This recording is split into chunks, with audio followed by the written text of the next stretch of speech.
Documentário versus filme. A caçada a Osama Bin Laden em detalhes. Você já se perguntou qual a diferença entre a história real da caçada a Osama Bin Laden e a versão de Hollywood?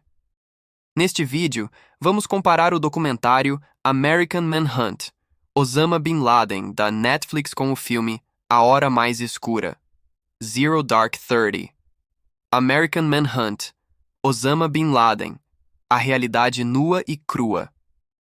Prepare-se para uma imersão factual e detalhada na década de esforços para encontrar o líder da Al-Qaeda. O documentário da Netflix te leva aos bastidores, com entrevistas exclusivas de agentes da CIA, FBI e do Departamento de Defesa. É uma análise profunda das estratégias, desafios e da incrível cooperação que levou à missão final. Se você busca a verdade por trás das operações, este é o seu material. A Hora Mais Escura, Zero Dark Thirty, o thriller de Hollywood.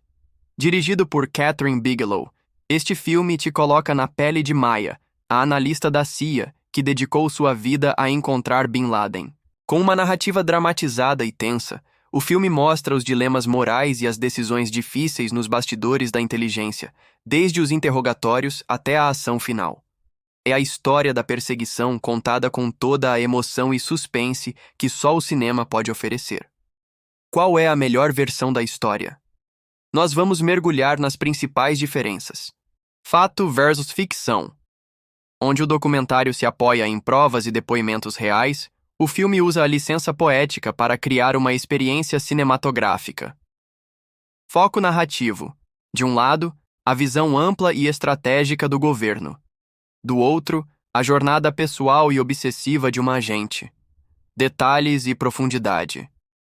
Qual deles entrega mais informação técnica e qual prioriza o drama e a emoção? Se você quer entender as nuances e descobrir qual produção capta melhor a essência dessa complexa caçada, este vídeo é para você. Tanto o documentário American Manhunt, Osama Bin Laden, Netflix, quanto o filme A Hora Mais Escura, Zero Dark Thirty, abordam a complexa e longa caçada a Osama Bin Laden, líder da Al-Qaeda e responsável pelos ataques de 11 de setembro. No entanto, eles o fazem com abordagens e focos distintos. Formato e abordagem.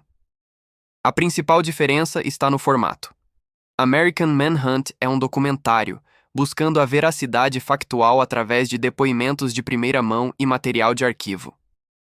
A Hora Mais Escura é um filme de ficção baseado em fatos, com uma narrativa dramatizada e um foco em personagens. Foco narrativo. O documentário tende a ser mais amplo, explorando a colaboração de várias agências e o contexto geopolítico da caçada. O filme, por sua vez, é mais focado na perspectiva individual da analista Maya e sua busca obsessiva por Bin Laden. Detalhes e profundidade. American Manhunt oferece uma visão mais minuciosa e técnica dos procedimentos e das decisões tomadas ao longo da década. A Hora Mais Escura condensa eventos e, embora seja considerado preciso em muitos aspectos, simplifica algumas complexidades em prol da narrativa cinematográfica. Impacto emocional versus informativo. O filme busca um impacto mais emocional e dramático, com cenas de interrogatório e da operação final mais visuais e tensas. O documentário prioriza a informação e o contexto histórico, mesmo que isso resulte em uma narrativa mais seca em alguns momentos, como apontado por críticos. Controvérsias. Ambos geraram discussões, especialmente em relação à representação das técnicas de interrogatório. No entanto, o filme recebeu mais críticas por sua dramatização dessas cenas. Em resumo, enquanto American Manhunt, Osama Bin Laden oferece um olhar aprofundado e documental sobre os fatos e a estratégia por trás da caçada, A Hora Mais Escura proporciona uma experiência mais dramatizada e centrada em personagens, apresentando a história sob uma ótica mais cinematográfica. Ambos contribuem para a compreensão de um dos eventos mais significativos do século XXI, cada um à sua maneira. E aí, já assistiram? Deixem seus comentários o que acham, e até a próxima!